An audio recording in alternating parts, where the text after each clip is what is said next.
I'm making a game called Rodent Retribution where you play as a cat named Meatball on a revenge mission to kill the Rat King, who brutally murdered your wife Lulu. Along the way, you're going to uncover twisted rat run experiments, and you're going to meet other sewer-dwelling cats like S'mores here. Meow. We have so much to go through. The game's been over a year in development. So sit down, get comfy, grab a snack, and let's get right into this video. Okay, we've come down to the Goon Cave. Let's get started. We have pretty much passed the prototyping phase of the game, so let's get you guys caught up. Let's start with the juicy part, the gameplay.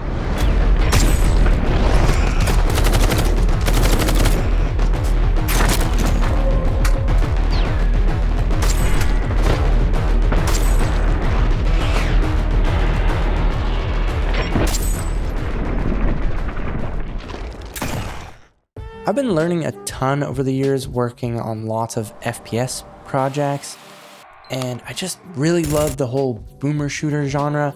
Games like Ultrakill, Turbo Overkill, and especially the newer Doom games. So naturally, Rodent Retribution takes heavy inspiration from them. We do have lots of guns in the game, but by far my favorite is the lever action. I made it through this little spinny animation every time you shoot, and a lot of other games do this, but for good reason. It just feels really good and looks really cool. I'm gonna let you in on a little secret. There will be new weapons. You can see all the different weapons I have here, and they're all very realistic, or they're like real life guns is what I mean. But we do have some sewer weapons planned. I'm gonna go over that in the next video. I also made the choice to use projectile shooting instead of hit scan. In a game like Ultrakill, guns like the Piercer are hit scan, which is instant, but here you can actually see the bullets arc and feel every impact, especially when you trigger slow motion. I find it adds this super satisfying layer of skill, leading your shots from one head to the next. Slow motion is just one of Meatball's many powerful abilities, so let's break down some of the others. First up, we have dashing. This is just a basic dash. A lot of games do this.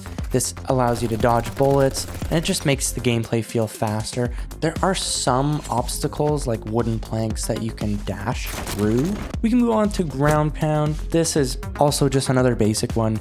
You just dive towards the ground, causing a big explosion, and it's perfect for big groups of rats. And just like dashing, you're going to need ground pound in order to progress certain parts of the level. Now let's circle back to slow motion, as it's probably the most versatile ability in the game. You can use it to dodge attacks, make precise shots, or even manipulate your surroundings, like slowing down fans to access new areas. Plus, there's an upgrade that highlights the rats, so you can't miss them in the dark. Meatball's next ability is dynamite. Now this is almost like a grenade slot, and in the future I would like to kind of change it out for things like a boomerang, or maybe like that sticky spike grenade from Halo. But for now, we just have the dynamite. I stole this from Ash in Overwatch, and her ability is that you can just throw dynamite in the air, and you shoot it, it causes an explosion and then fire damage. Now some of these abilities like the dashing and ground pound seem very basic, but I want everything to tie into a skill tree. So stuff like dashing will have different skills that you can attach to it, which will make it useful for you. I'm ditching the bush. The joke is over now, and this is easier to hold. Now, if you're anything like me, you hate when YouTube videos put whatever's in the thumbnail at the very end of the video. So let's just jump straight to that. This is S'mores. Wait, this is S'mores. She is my baby. She is my sweet little kitten, and I love her so much. And what better way to show my love for her than to put her in my game as an NPC?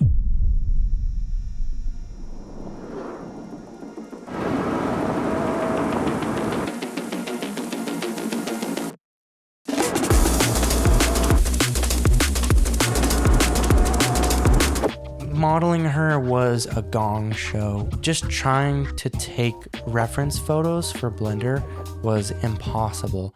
Come on, I just want to take some pictures.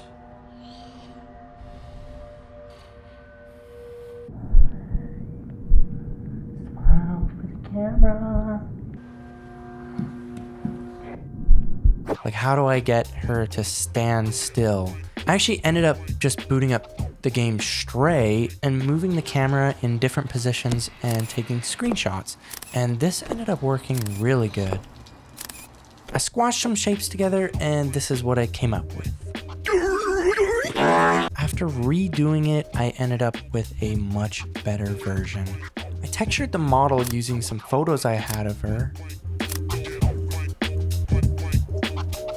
I then rigged the model, and then I was able to create some animations to bring her to life. Even her ears and tail move based on her velocity. It's tiny details like that which really bring her to life.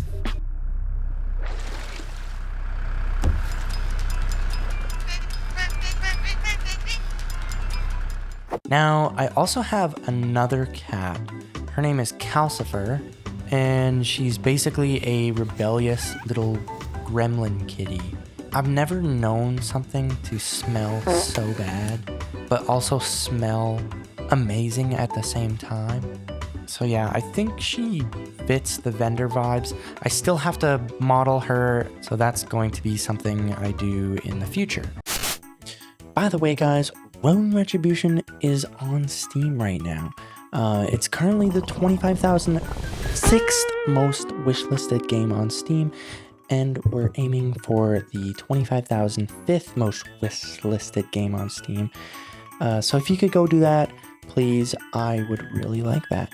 And if you don't, I will personally send s'mores to your door and she will slit your throat with her claws. The entirety of Rodent Retribution is set in the sewers.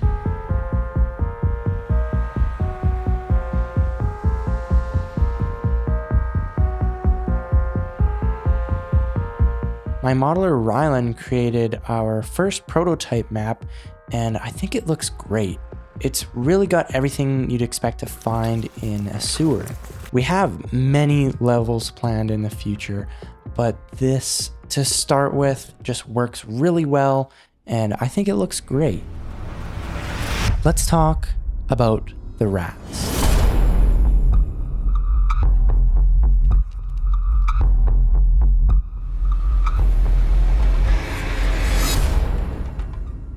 In the beginning, I whipped up these.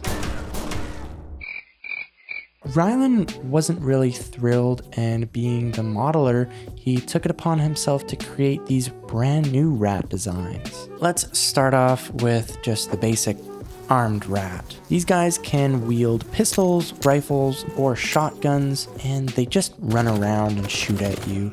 They're your standard gooners. To add variety, Rylan created some blend shapes, which allow us to fatten these boys up. We can also change their colors, whisker lengths, and hair tufts. Bio-rats. So these guys are really cool. They live in kind of the acidic area of the sewers. These are basically just the kamikaze bomb dudes from the Serious Sam games. These little guys just sprint at you at full speed, and once they get close enough, they will explode. Their explosion actually does damage to other rats as well, so they can almost be used as mobile explosive barrels. Now that's just a few of the rats in the game. There are many more, and there are many more on the way. We also have many rat boss battles planned as well. Now I'm going to pass this over to Austin, our music producer for the game. Hey there, my name's Austin Blau, and I'm writing the music for Rodent Retribution.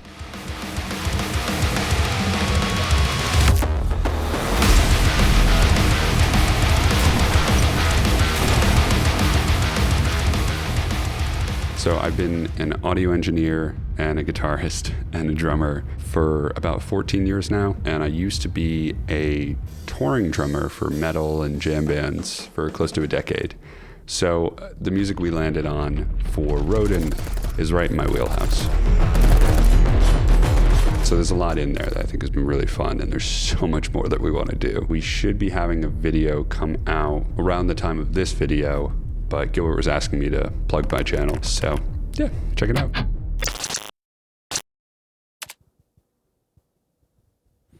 That was awesome.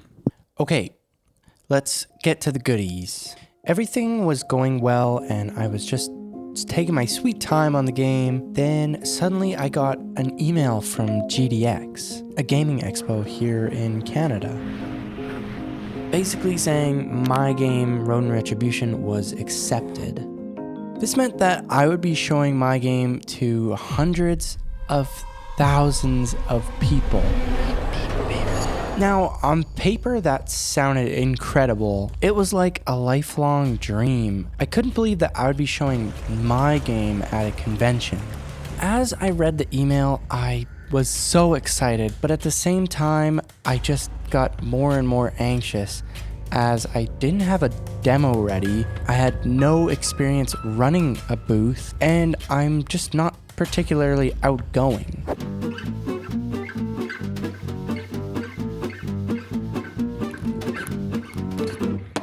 The real problem, though, was the game. I just didn't have a game ready to show. And now you may be asking yourself, why did you get accepted if you didn't have a demo? Like, what did you send them? And well, I did send them a demo, but it was an early prototype build. There was lots of bugs.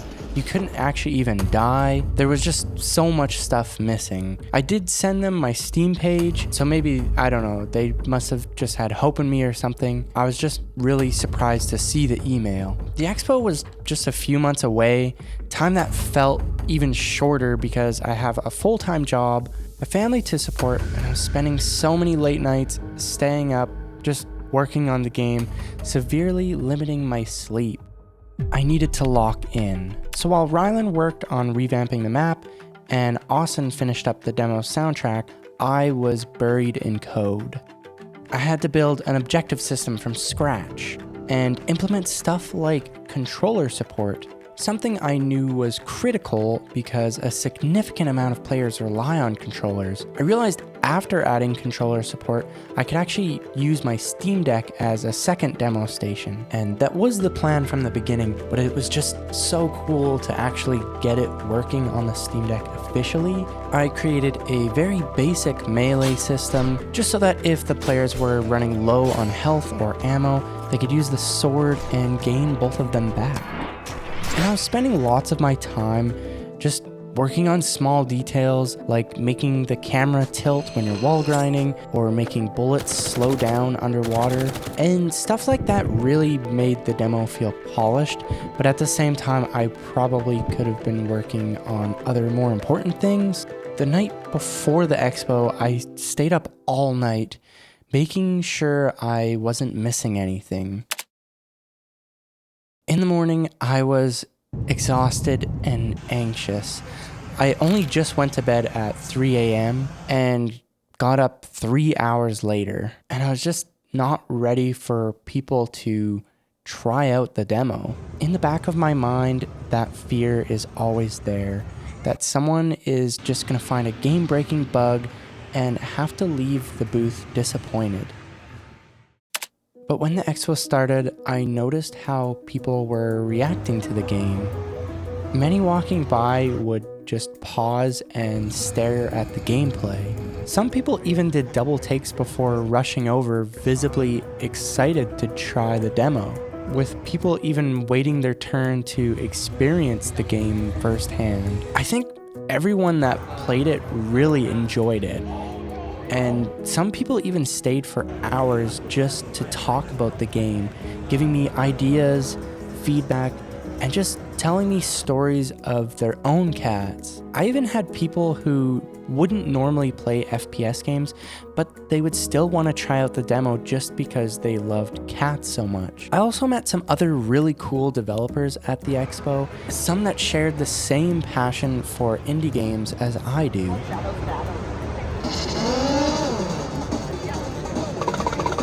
So yeah, that was basically the whole expo. Really, it wasn't about showing off the game or gaining any amount of wish lists. It was more about seeing if the game had an audience and just had people that were actually interested in it. Anyways, I got so much to add to the game. If you stuck around to the very end of the video, I just wanted to say thank you. This video has taken me months to put together, so I really appreciate you watching all the way to this point. I love you.